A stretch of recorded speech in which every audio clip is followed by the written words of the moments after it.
an hour of hard-hitting football talk. Starting right now. With movie star quarterback Sean Salisbury. I hardly recognize you clowns without the underwear on your head. And good old country boy fullback Lorenzo Neal. Hey, diddle, kittle down the middle. Holy cow. Oh, I'm bringing it, kittle. This is the Football Hour on 95.7 The Game. All right, welcome into the Football Hour, 95.7 The Game, along with Lorenzo, Neal. I'm Sean Salisbury, Cam and Sterling along as well.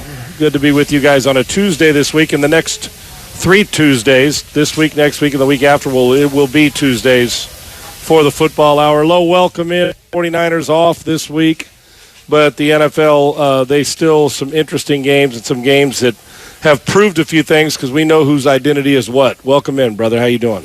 I'm great, Sean. Thanks for having me, man. It's awesome. It's awesome always to be with you on these Mondays and Tuesdays, whatever we have to do to talk some football, man. Exciting week, though. I know the Niners had a week off, and everyone's able to get in their bodies healed. We'd like to see, hopefully, some of these guys can come back because the Niners, they need some guys to come back. And you know my guy, I want him back, and that's none other than number 44 in your program, number 1 in your heart. Cal Juszczyk's got to get that fullback back on the field, especially when you brought in that type of running back that you did. But, yeah, football was great this week. The NFL, man, is exciting every weekend. Yeah, well, let me start here. First off, what do you make of the NFC West right now? Overall, Lo, I mean, between Arizona and Seattle and with the 49ers and the Rams, what do you make overall as a division? And it's how competitive it can be, playoff time, and how you see this thing shaping out. I got two teams from the NFC West going to the playoffs, and that's Seattle and the Niners. I think when you look at this way, Seattle might have an edge right now because I think that they're running the ball. And Geno Smith, man, and you look at what he's been able to do this year, the consistency you see in him throwing the ball intermediate, the long ball, and what he's doing, he's not careless. He takes care of the ball. He protects the ball. He'll get up and fight on another day. They're playing complementary defense. He's throwing the ball intermediate. He's throwing it long. He's, the read option. He's getting down when he has to. He's still fast enough to hurt you with his legs and just be dangerous. He ain't going to kill you, but he's very, very dangerous and very, very a good runner, not a great runner, but he just gives you another dimension. And you saw Seattle the other day, Sean, move in the pocket with Geno, run in the boot, having bag underneath and go out in the flat, break and contain. He gives you that extra dimension with your offense, and he makes defenses have to stay honest. So I like Seattle. I think Seattle's playing well, and then you have to say the Niners. So right now, look at Seattle and the Niners and the other two teams. Just bottom line, Sean, they're not good enough. Yeah, I'm going to get to those other two teams in a second. The overall picture, and back to Geno Smith. You've seen a lot of quarterbacks play, and you've played in systems with a lot of quarterbacks. How do we explain a guy who has been a journeyman, was a good player in college, but a fourth-round draft pick, I think it was, maybe, or third, I can't remember, but was a journeyman. It didn't work out of the place. He's been a backup and had some moments, but not a lot of them. They trade Russ Wilson away, and they bring in Drew Lock, and all of a sudden it's like, well, Lock's probably going to win the job. Let's let him compete and see. They get all these assets with it after trading away a bunch of assets to get Jamal Adams, who's hurt. And it's like, okay, we're kind of tanking. I don't know a person that didn't think they were going to finish in last place this year in their division. Not one. Not one expert for Seattle I'm talking about. Pete's getting along and say, well, he's still got energy. They're going to wait and get themselves some high picks and a first-round quarterback, and they're going to start all over. And these two quarterbacks are kind of just filling in. So how do you explain at this stage of his career the flip to, quite frankly, it's getting to the point. He keeps playing like this. They're not going to have to draft a first round. A first. They aren't. They're not going to have to take quarterback in the first round. They can use that for other assets. I've been so proud and impressed with the way Geno's gone about his business. Maybe, just maybe, he's a late bloomer at the position and finally found somebody who believes in him. What say you, man? I'm with you. I'm in the same church, same pew, Sean, because what you see is Geno, like you said, the different places he took and the places that he went, he didn't perform well. He showed some moments, but then he showed you had those moments where it was just bad. And it's like, all right, he's upset. And he didn't play within himself. I think that you saw him, like you talked about when you alluded to being a late bloomer. I agree, because sometimes you used to watch Geno's body language. You used to watch how upset and what he would become if he didn't play well, and how upset he was with the media and just himself. And I think now you see this guy just taking a different perspective. He's playing within himself. He understands he has receivers that can win to get open. He's trusting them. And it looks like it doesn't look like Seattle's running this complicated offense. It's very, very simple. It's good for him. It fits his skill set. He has some reads. He has some boots. He has some counters. He gets to throw it downfield. And Geno's going through his progression. So when you look at what Pete Carroll has done in the offensive coordinator, and I think a fact that we have to admit that really is helping Geno this year, is their ability to run the ball. Their ability to move the ball by land or by sea. They can do it by air or by ground. That's the thing that I think that's making Seattle become more formidable for a lot of teams, because if you go play two safeties, they'll run you out of the stadium. They're saying, we're going to run the ball. They feel that they're good enough. They got running backs that get downhill. They're 4 yards in a cloud of dust, and they put defenses in a tough situation. And if you sit back and play cover two, if you put 8-9 guys in the box, Geno's finding the open guy. He's going through his reads. He's understanding where the hot's coming from. So to me, Sean, the guy has matured, and now you're, like you're saying, a late bloomer, no question. But just his poise and his overall bravado has been unbelievable.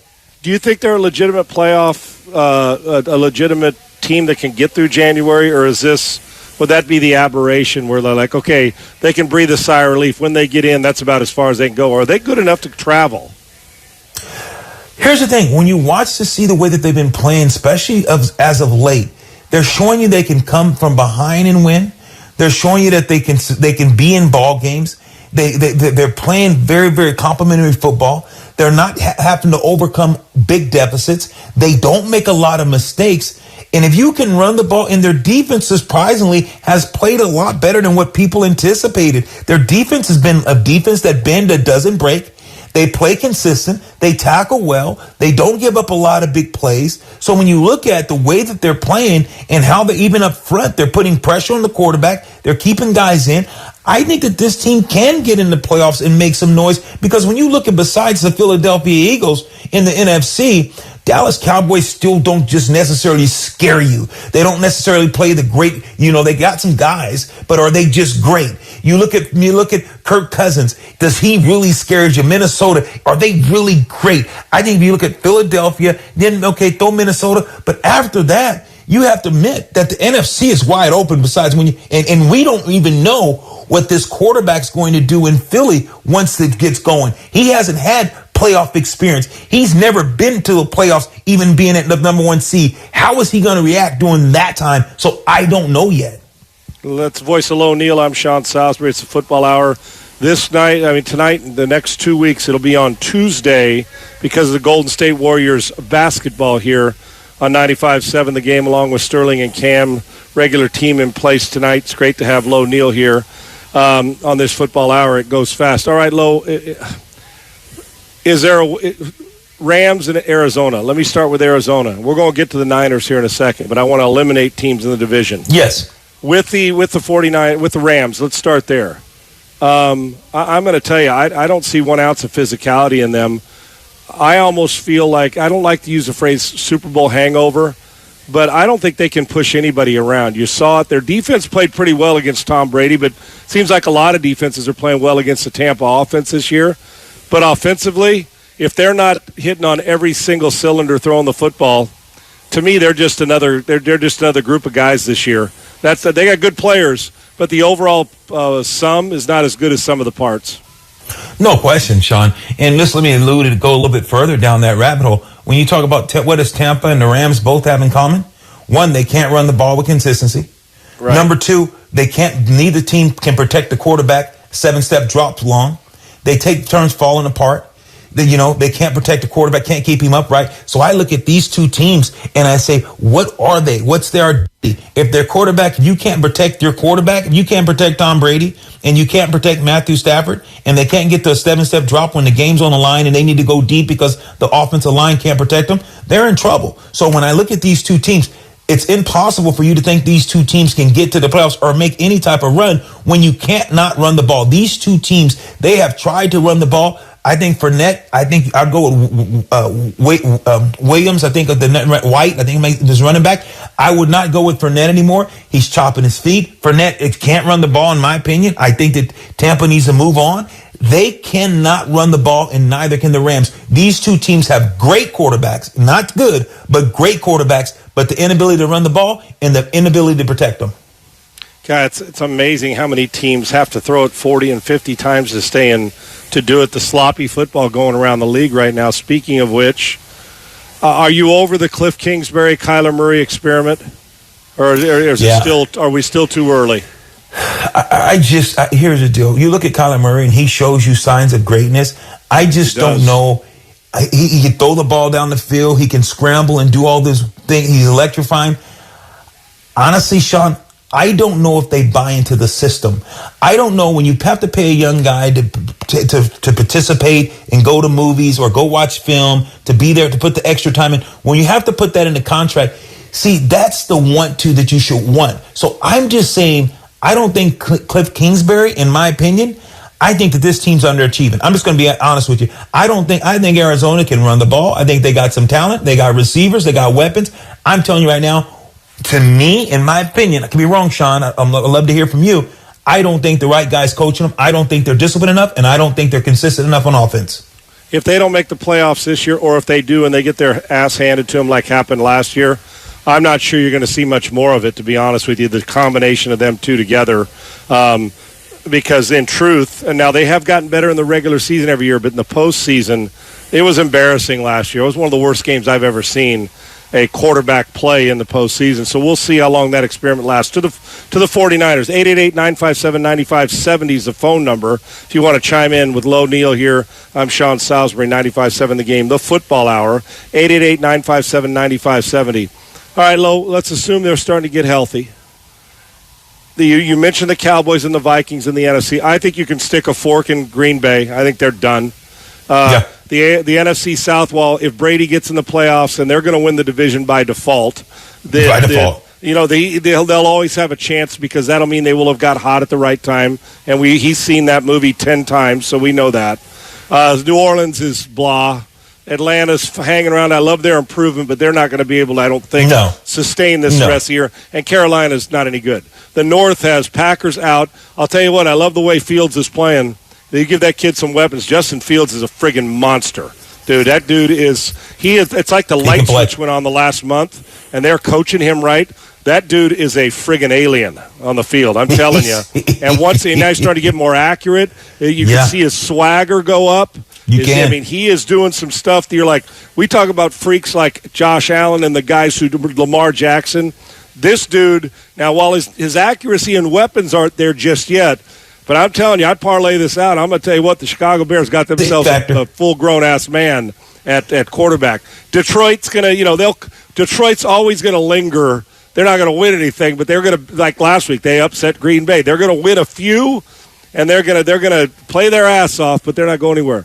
So you start to think about the NFC, and then you got the Cowboys, Giants, and Eagles in the East. All three are going to make the playoffs. All right, and Washington, they'll compete, but they're not going to make the playoffs. So when you think about it, Lo, with the 49ers, isn't this about as, I don't want to say clear a path, but damn, if there was going to be a time to win the NFC and get back to the Super Bowl and maybe Philly was in your way, you're telling me when they're fully healthy they're not better than that they can't beat the Cowboys or the Niners? I would trust, or the Cowboys and the Vikings. I would trust the Niners. I guess whatever quarterback you trust the most, but if they're all three teams are healthy, I do got to give the Vikings credit. They're finding ways to win, and they're playing some offense, and Cousins is protecting the ball. We know Prescott makes them better, and with Tony Pollard in there, they run it. So what's the difference separating those next three? Because it's Philadelphia, and then to me it's the 49ers, Cowboys, Vikings in that next tier. I can even put the Giants in there, but I think the Giants and the Seahawks in a playoff game would be just a tier below those guys with a chance to win, and the Buccaneers. That's the levels for me. So unless you have them different, but why can't the 49ers be in a position to be the second best team in the NFC right now when they're healthy? I'm going to tell you that I'm going to go on more of a limb is because Stafford is a proven commodity. So you said, okay, last year he going in, you say, okay, Stafford can do this. He's a player, a guy who's a Hall of Famer, and you knew that was going to be a tough out. If you look at the Niners right now, even though Philly's the best team in the league on paper, and their record shows that, so you got to give them credit. This kid you got to realize, now you got to ask him to go play in the playoffs. He's going to try to turn it up and got to take it to the next level. It's tough.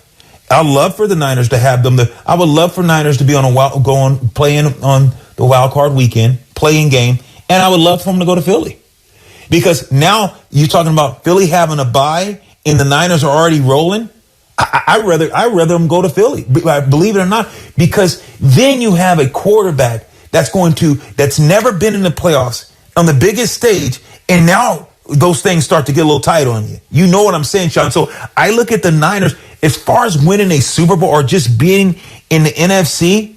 This is the weakest NFC has been, in my opinion. And I think the Niners, if they got to capitalize and got to get healthy, because right now, if you look at it, and especially the Rams are just done. You look at Rams; they're just not good enough. They're not physical enough. They can't run the ball. So when you think about it, the Niners, they have to be saying, "This is ours. This is ours for the taking. We need to do something." So to your point, yes, I would have to put Philly in. And of course, you see the way the Purple People Eaters of Minnesota. So you got to say those two teams, the way they played and their record.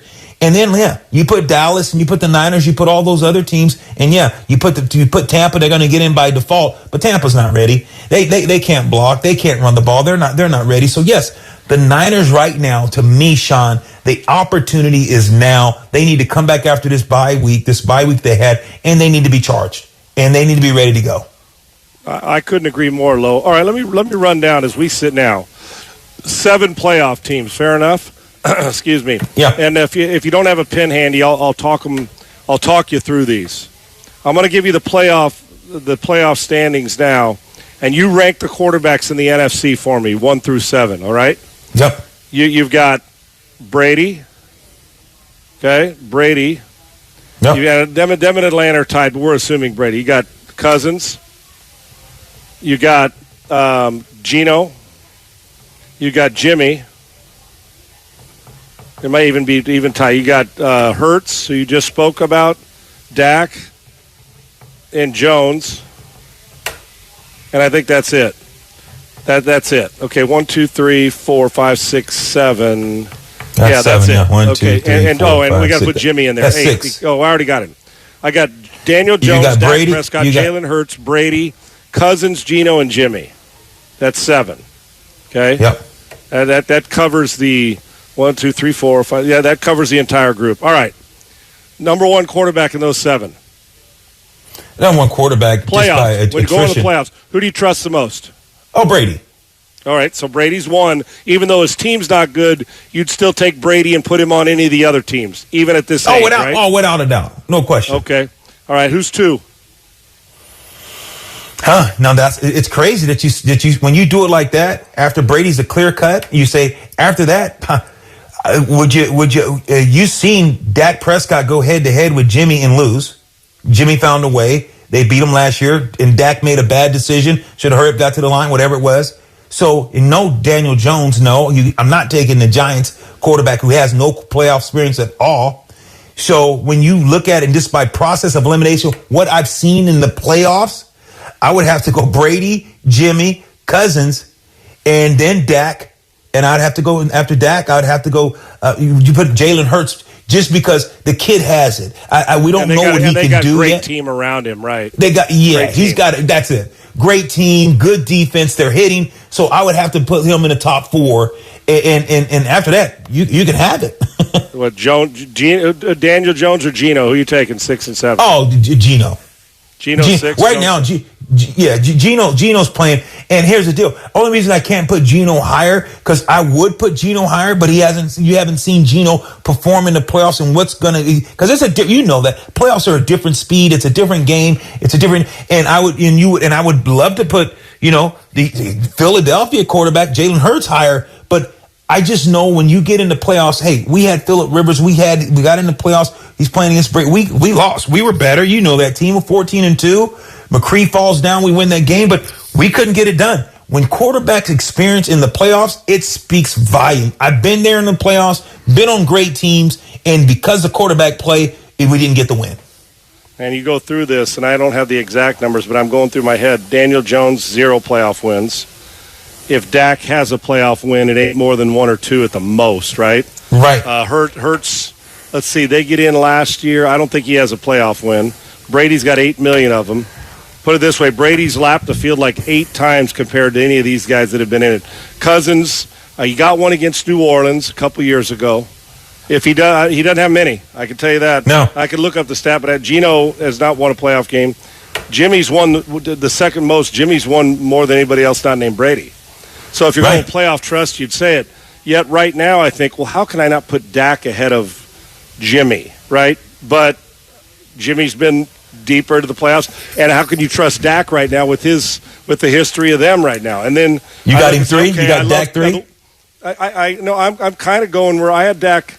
Dak and Cousins go. For me, the way they've played this year and the decisions they've made and the way that he's doing it with his team regular season, I'd have to put Hurts in my top 3.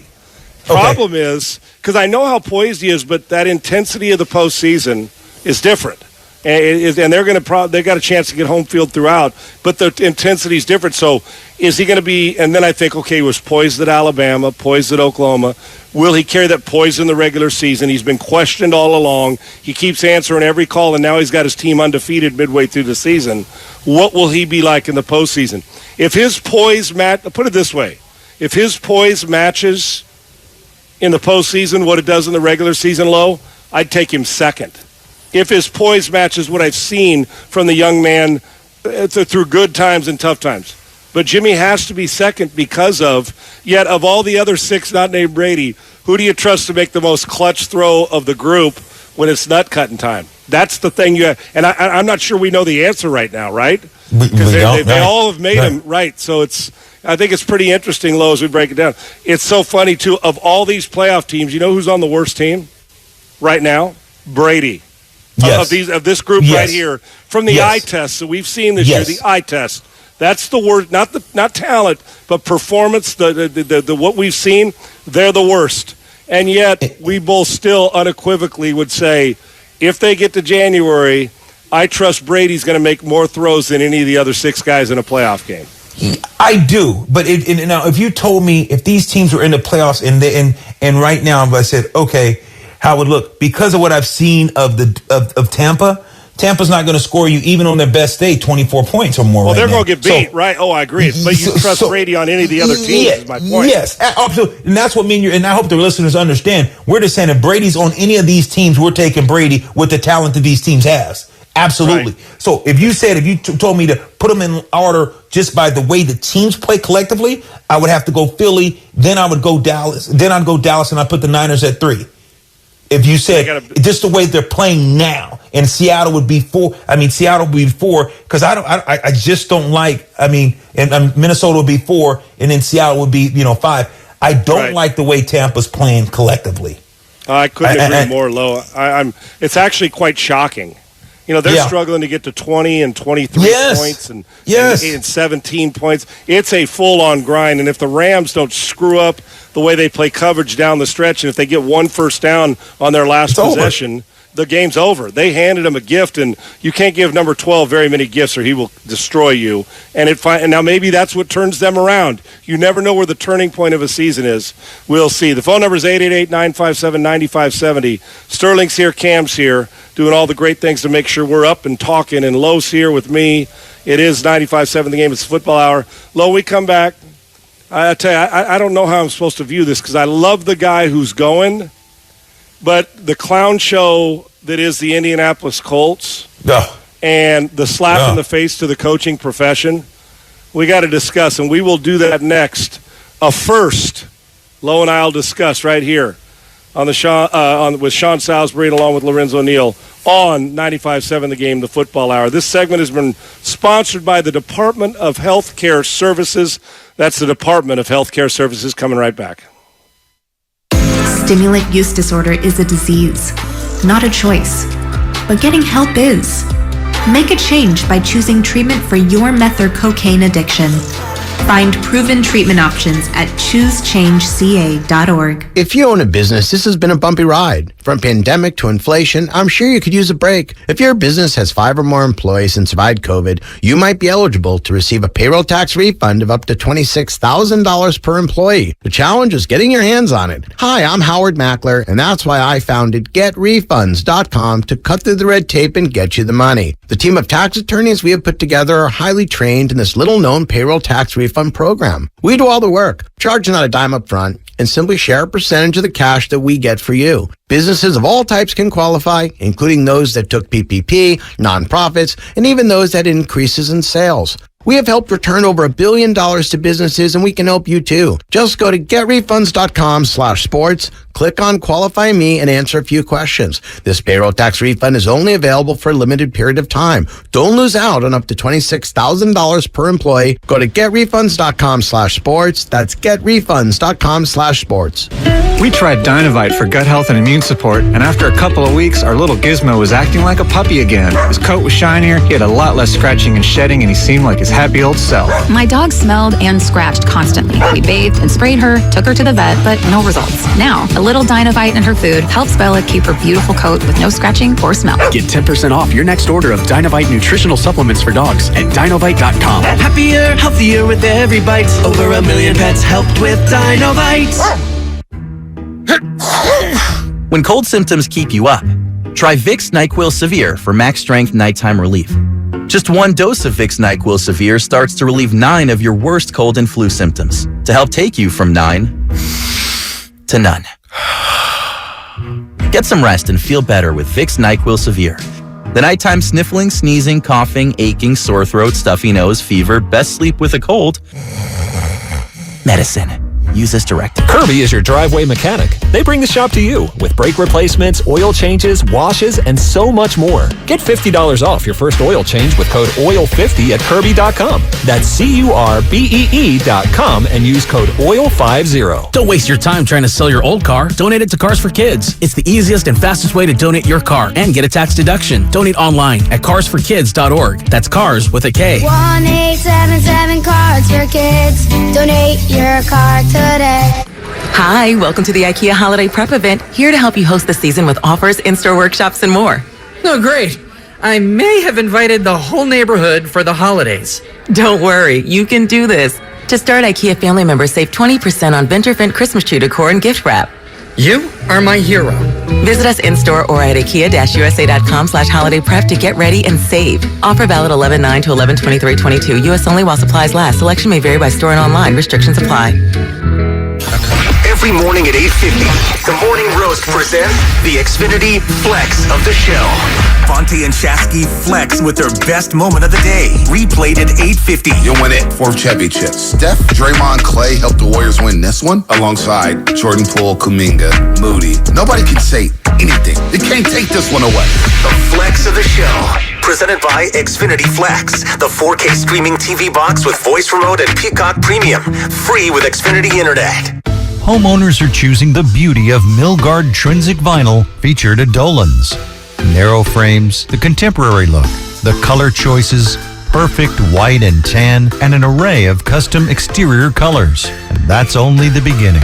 The innovative Smart Touch window locks exceed California's rigorous forced entry codes plus energy efficiency for comfort. Discover Milgard's vinyl benefits in the Ideas section at dolanlumber.com. Let me guess. Unknown caller? You could reduce the number of unwanted calls and emails with online privacy protection. The latest innovation from Discover will help regularly remove your personal info, like your name and address, from 10 popular people search websites that could sell your data. And we'll do it for free. Activate in the Discover app. See terms and learn more at discover.com/online privacy protection. Hey, I'm Andy. If you don't know me, it's probably because I'm not famous. But I did start a men's grooming company called Harry's. The idea for Harry's came out of a frustrating experience I had buying razor blades. Most brands were overpriced, overdesigned, and out of touch. At Harry's, our approach is simple. Here's our secret. We make sharp, durable blades and sell them at honest prices for as low as $2 each. We care about quality so much that we do some crazy things, like buy a world-class German blade factory. Obsessing over every detail means we're confident in offering a 100% quality guarantee. Millions of guys have already made the switch to Harry's, so thank you if you're one of them. And if you're not, we hope you give us a try with this special offer. Get a Harry starter set with a 5-blade razor, weighted handle, shave gel, and a travel cover, all for just $3 plus free shipping. Just go to harrys.com and enter code JOY at checkout. That's harrys.com, code JOY. Enjoy. In Pleasanton, partly cloudy overnight, lows in the mid-40s. Weather brought to you by one thing. Don't buy plastic toys for your pet. Instead, look for natural materials like cotton, rope, wood, or bamboo. Join Odyssey, and together, each of us doing one thing makes a greener tomorrow.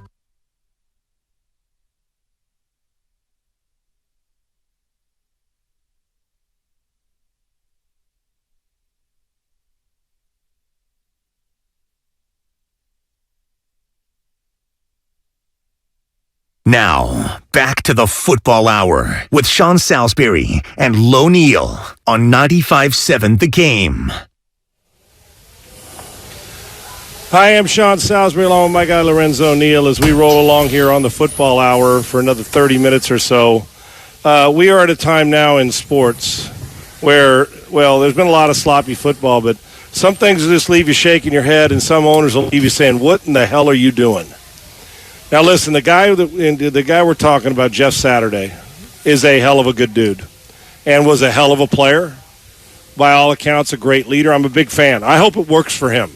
But the Indianapolis Colts have decided as of today, maybe it was even late last night, early this morning, that Jeff Saturday is going to be the new head football coach for the Indianapolis Colts. And Dacula, Georgia, I think is what it's called, is where he coached high school football.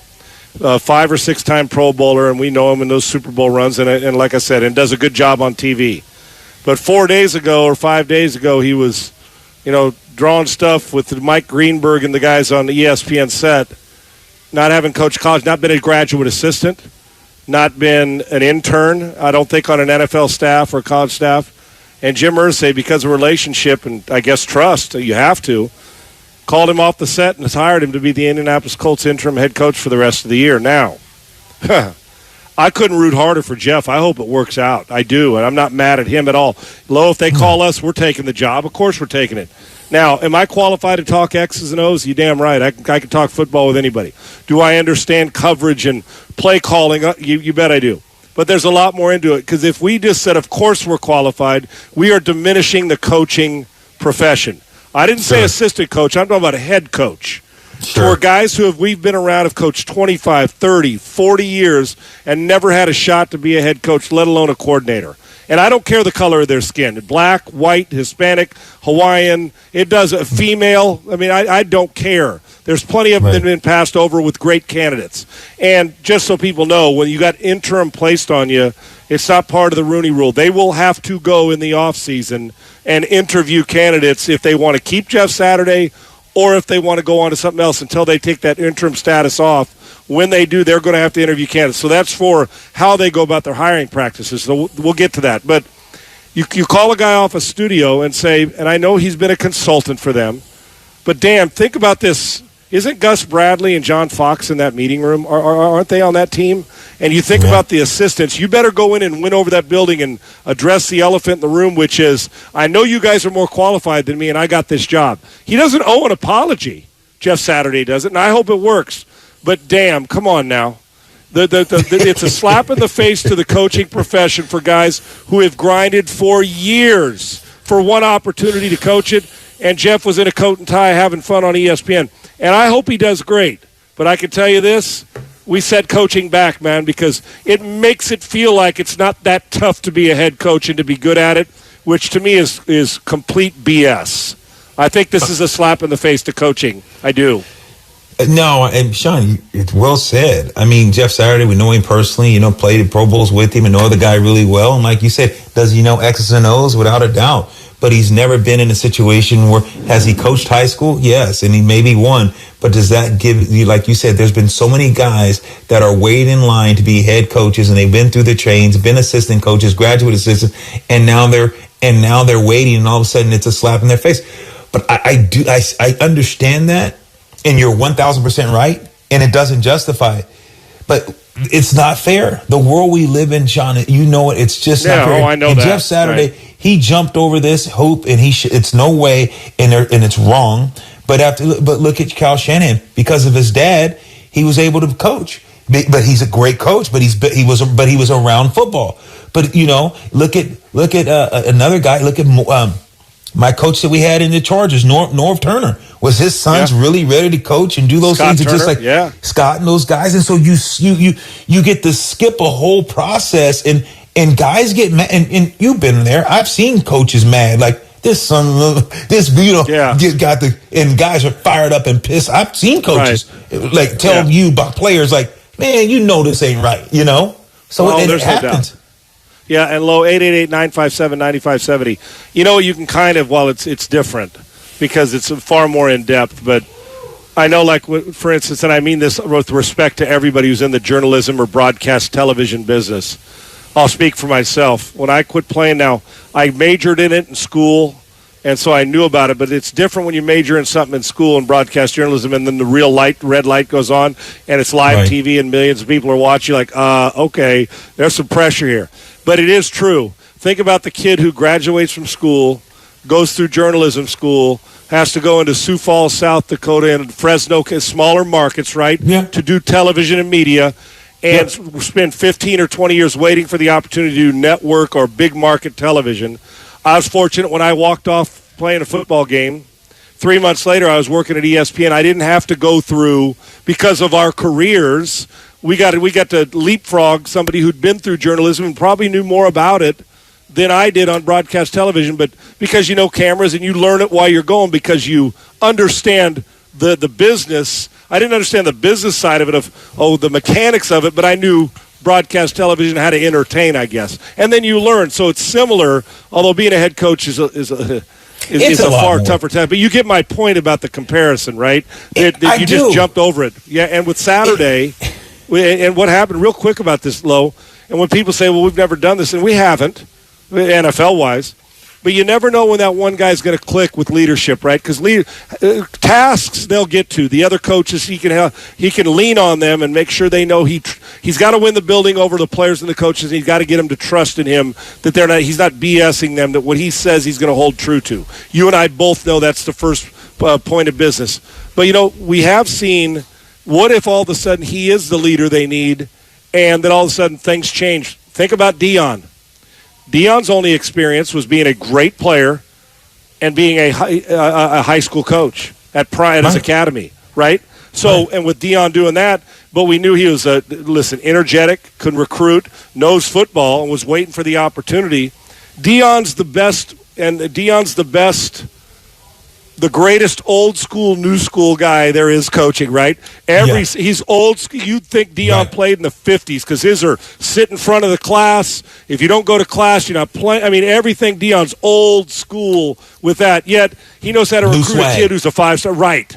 And he does them both, because when people say, Deion's all this, flash, let me tell you something. You and I both knows that dude's substance now. He cares about those kids, and he leads them. He literally loves those kids he coaches, and look what it's done. He's going to be a Power 5 coach if he wants to leave Jackson State, if he wants to. He can do it all, so he combines both. Maybe Jeff Saturday in another way can be that guy. We'll see if he can reach the people. John Lynch is another one. Our boy John. Walked out of a broadcast booth. You guys go wait. You and John we go years. You've been to his golf tournament. You and John, we go back. All of us go over 20, 30 years of history together, bro. Right. And look what he stepped right into GM and done a great job. So I do understand. It can happen. And it doesn't make it right, Sean. And you got to admit, you got to like coaches that have been out there and they're looking for jobs and they're head coaches and they're like, man, how did Saturday just get in? And Ursula, like you said, he knows him. He's played in that organization. And relationships. That's what that's all about. They're building. He knows him better. It's familiar, right? Yeah. How would you, if you're Jeff Saturday though? So let's put you, because you of course we know you can coach, but now you're walking in that room with the state that it's in. Now you're a quarterback guru. You can teach quarterback. So how would you go into? So take the listeners to it. Sean, you got the phone call. You're in Indy. You see the talent they have. How would you try to get back this team to get them to turn it around? my first item of business is to address that. And when the media, because you're going to have a press conference, my first thing is to make sure they know, well, I don't have to tell them my qualifications as a guy who knows X's and O's. Neither does Jeff. We know he was a good player. And you can't convince anybody you're a great coach yet because you haven't coached. So I wouldn't even approach that, right? Because you're going in, you don't know yet what it's going to be like. I would, number one, say this is a very unconventional way to go about this. I'm grateful for the opportunity. I appreciate the trust and the relationships. Hopefully I can validate their belief in me. That's the PR and the media stuff. And if somebody says, well, Sean, is there people more qualified than you? I say, you damn right there is. But maybe I have the qualifications that this team's looking for and stuff I don't know I can learn from my great coaching staff. And then I immediately address my coaches first before I meet my team. And I literally walk in there and go through all of them and say, and make it's about relationships. Say, come on, guys. There's the elephant sitting right here in the room. I damn well know you and you and you and you been at this a lot longer than I have and are qualified to stand up here. I am. Fortunately, I'm up here, and I can't do this with you guys, task-related and leadership, unless we all have buy-in. I want you guys to know, if you guys think that I'm coming here to believe that I'm just going to change everything and overnight our offense is going to change the defense, I can't do that. But I'm going to lead. And I think inspiring and trust. I'm not a big command and control guy anymore. I'm an inspire, trust leader. I want them to know that I got their back because their jobs are in jeopardy now. They are. With an interim coach, they all may be looking. So I got to win the coaching staff over. It doesn't take a 2-hour speech. Speeches are overrated. It takes true transparency to let them know. And then I go address the team. And what players want to know, at least I did, Lo, in a situation like this, are you a suit or are you a coach? Are you down here for us? What are you bringing in here? Are you coming in with some preconceived notions about us? Or are you watching the tape and going to get to know us? And do you believe in us? And how do we – and I need him to get buy-in. Listen, you can do a lot of things when you believe in the guy that's leading you. And Jeff Saturday's number one job is not to tell them how to do it. It's to get out in front and show them. And to allow his coaches to coach without being a micromanaging fool, which I don't think he will be, but to teach his coaches while he's teaching his team. He has got its leadership. I'm just telling you, if he can't build trust in the first meeting and throughout the first week this week, it's not going to work. I don't care if Jeff Saturday's the smartest X's and O's guy in the world. He has got to get those players to buy it. Because most of them never watched Jeff Saturday play.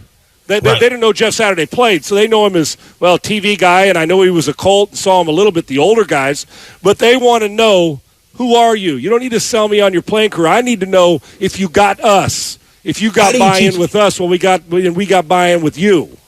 Sean, tell me something. So, because believe it, John, I'm putting you this, Sean, because I'm learning.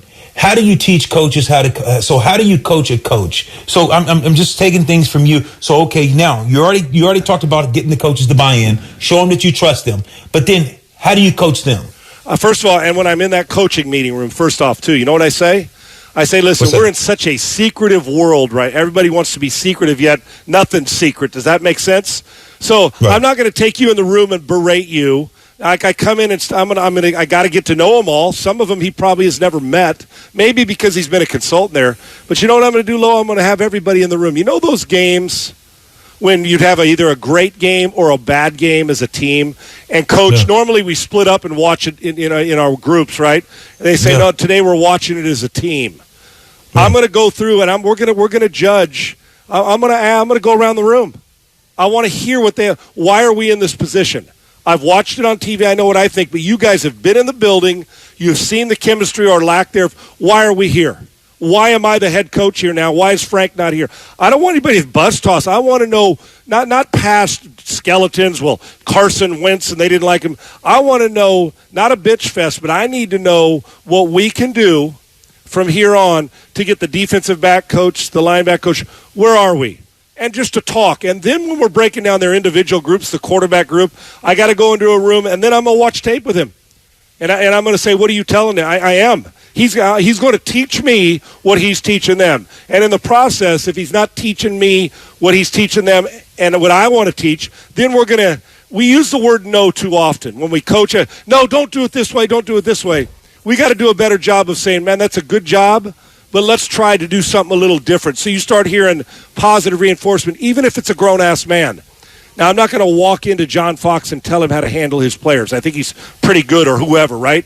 But I do need to understand from each individual why. And if it's the same theme, nobody believes in, there's no buy-in, this, or we don't communicate, then we're going to fix the communication. I'm going to find out what the biggest issue in the building is. Not with the finger pointing, but with, okay, now I know the problem. There's the conflict. Let's find the answers. That's number one. And then we're going to take it all downstairs and find out. And another thing you have to have, whether they like it or not, accountability. If you want to be a guy that wants to continue to be disruptive as a player or a coach, then I'm just going to have to find somebody to replace you. That's just the way it is. Accountability matters to me, man. Trust, transparency. The players need to know you got their back, and so do the coaches.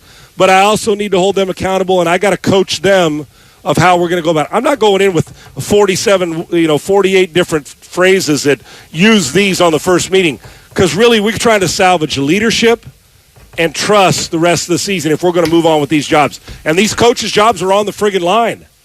They may be out of work come January.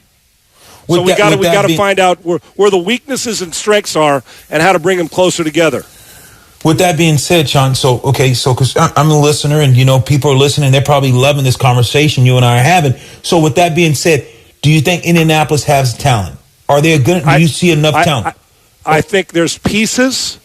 I don't think they're good enough at quarterback right now. Matt Ryan's immobile, and he lost his job and his shoulder. Sam Ehlinger should not be playing quarterback right now. I don't understand why they passed on Nick Foles to have him stand on the sidelines as a Super Bowl MVP as your backup. And it's almost like they're trying to tank for a higher draft. It's the weirdest thing. Sam Ehlinger's not ready to play NFL starting quarterback. He is not ready. And you got Nick Foles right there. I don't know why he's not playing and bringing Matt Ryan back. Listen. I want to create competition on the field. I got to know who gives me the best chance to win. And if 85% of my coaching staff say we got to play Matt Ryan, guess who's playing to show them I trust? Matt Ryan's playing. I doubt that the coaches in the room, even though they may love Sam down the road, are going to look me in the face and say, Sam Ehlinger gives us the best chance to win. That's BS, and we know it. Okay, it's like Malik Willis. Listen, he's going to be a good player someday in Tennessee. Right. He ain't ready to play football right now. Right. No. You think that in that room they're saying, let's play Malik? No, they need Tannehill healthy to complement everybody else. Malik's day's coming. He'll get it. So same there. I do believe Jonathan Taylor, when he's healthy, Shaq Leonard. They've got Quentin Nelson. I'm talking about when they're healthy. They've got players. They've got some players. Now, Pittman at wideout. They've got some players. The problem is, why are the parts so much better than the sum? And I think that's part of it, Lo. So what I want to know is, why are we here? And I think for the X's and O's part, for me, if I was the head coach there, I want to create competition on the field. I want to go in with no preconceived notions. Oh, you were the highest paid guy? I got to play you. I would hope Jim Irsay is going to allow that to happen, because then you'll see real competition. If some fourth-round rookie standing on the sideline at linebacker, but he's better than the guy who's playing because the guy's making more money, he's going to play for me. The question is, they look disinterested to me as a football team, so I, as a head coach, would have to get them interested again. And you know what you do with that? Fear is an amazing thing. Not a scary, but the respectful fear of, fellas, we don't get to do this long, and I'm in it with you. If I screw this up, I'm out too. This is temporary.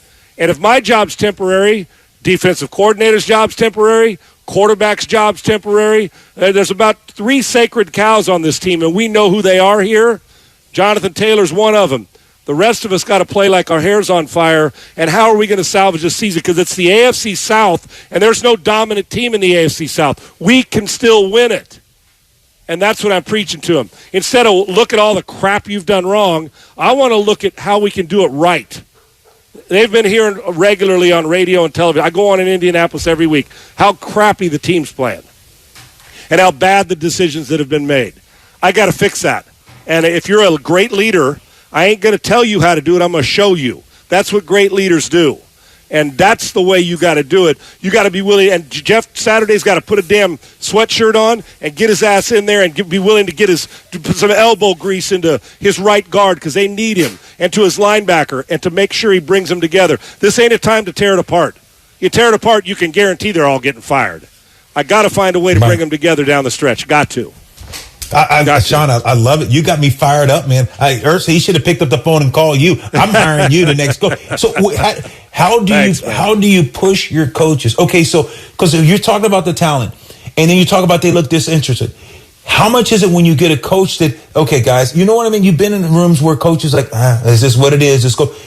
And you can't accept mediocre. So how do you push you know what I'm saying? How is it head too coach? Much, Yeah, that's a great point, Lo. I was talking about that with somebody today, that we've gotten to the point where we accept mediocrity as success. And we do it a lot of times in sports. You can't do it. And you're the Colts. I'd like to think your standards higher. Well, let me just take you back to this. Imagine if Peyton Manning was in that locker room. Go back to when Peyton and Marvin and Reggie were there. You really think they're taking this crap? That's exactly right. You are. You know what you are? You are exactly what you're willing to take. So if you're willing to get punched in the mouth 25 times, that's exactly who you are. You're a coward. If you're willing to be a bully, then that's who you are. You're a bully. When it comes to football, you are exactly how much you keep giving rope and leeway, they're going to keep taking it, whether it's a player, another team, whoever it is. So, right, there comes a point in time, it's not a matter of wanting to win or lose. Everybody wants to win. It's the refusal to lose, like number 23 in the Chicago Bulls. Like, the group of guys I'm talking about, that there's a Kobe. Right. Kobe was saying refusal to lose. Forget wanting to win, I know that. But what are you willing to do as a player and as a coach? And don't ask me that. If you're a coach and you're asking your player to do something you ain't willing to do with extra time, then you're not for this staff. And I'm a transparent guy. If you're willing to put your time in, please don't tell me how rough the water is. Bring the damn ship in. That's what they got to do. You know what I'm saying? It's going to be. It's not going to be fun. They're going to question every friggin' move you made. But then one win, and then a second win, and 3 wins later, it's like, okay. But those coaches, because they're going to be, hey, regardless of what anybody says, Lo, you and I both know this. Think about the competitiveness of football and the bitterness that coaches may go through if they feel like they got passed over. Think about it. You're bringing a younger, guy who played here. It's like, oh, great, we got to roll out the red carpet for a guy who doesn't know as much as I do. If you're a coach and assistant coach, you've got to shift that paradigm, man. You got to shift it into, I'm in the fight for my life. I'm going to give Jeff Saturday everything I got, because in the process, when I'm given, I'll start receiving. And he'll give me the same respect in return. So it can't be working against Jeff. If you got guys pushing and pulling against each other, you're hosed. It isn't. Right. So this is the time. We always tell our players to sacrifice for the team, for the good of the team, right? This is the time, if you're a bitter coach because you didn't get the interim job. We all know it was a weird hire, but face facts. This is not the time for you to walk into a meeting room bitter and say should-haves, would-haves, and could-haves, because we got no shot then. At least let's give a fighting chance, and when it's all over, you can bitch and complain all you want. But I got to get you to buy in, and if not, as Dan Fouts once told me, if you can't dazzle them with brilliance, baffle them with BS. Let them think you love them. You know what I mean? If we got to fool them, let's fool their ass, right? So that's where we're at with that, Lo. But to me, the two things that have to happen is leadership and trust. You got to create both in a short period of time if you want to win, and if you want. And listen, let's make no mistake about it. You got to have players. I can give all the leadership talk I want. If my players aren't in and they suck. I'm not saying they suck, but if they're not any good, well, leadership, didn't you're that general that gets beat in the war, right? If you're out of old school, if you're in a war, if you're the guy who's got good soldiers, or I don't want to compare football to war, don't misunderstand. But I know what you're saying. You know what I'm saying. If they know how to battle and they're going to go to battle with you, then we got a chance. And now the rest is for me to get you from a 7 to a 9. To take a guy who's like a backup and have him believe that he's a starter, and to my coaching staff who's struggling to have them believe we can come out of this. Because everyone on that staff's either been fired or led somebody before. So they all know what it's like to hit rock bottom in their adversity and to have success, or they wouldn't be in the coach's room or playing in my locker room. So that's the way I feel. Man, I love crazy it, Sean. stuff. I get fired up, man. No, I enjoyed it. Thank you so much, because I tell you, I was all ears, and you had me, man, with the conversation. God, seriously, I can win with you, Lo. I can win with you. Sterling and Cam. Yeah, go ahead. We win every day. We win every Monday night together, Sean. I appreciate the time, man. It's awesome as always. I love you, brother. And real quick prediction: 49ers host the Chargers. Chargers have been up and down this year. What do you think? Real quick. I think the Niners got to run them off the ball, run them out the Chargers do not have, their offense is not consistent. Herbert hasn't been playing great. This team is not playing well. They can't stop the run. The Niners have an opportunity to win and impose their will. But Chargers, they're finding a way. They beat Atlanta, found a way to win that game. It's going to be a tough game, but this is a game that the Niners not only should win, this is a game they should win, and this is a game they can't lose. Yeah, you got to make them one-dimensional, and you can't give up the big home run. I like the 49ers at home in this game. I'm with you, Lo. It's a great opportunity to gain another game against a pretty damn good quarterback and a team that can be spectacular at times, but can also, you wonder what happened to the Chargers, and they make you scratch your head. Lo, great stuff. We'll be up next, Dan Devone and Alan Stiles, and special thanks to Sterling and Cam. You guys are great. Lo, there's nobody better than you, brother. I appreciate you. For Lorenzo, Neal, I'm Sean Salisbury. This is the Football Hour, 95.7 The Game. Dan and Alan up next. You'll want to listen to that, and we will see you next week. Sunday Night Football next week, and we'll be back on Tuesday because of Golden State Warriors basketball with the Football Hour next week. You guys have a great one. We'll talk to you soon.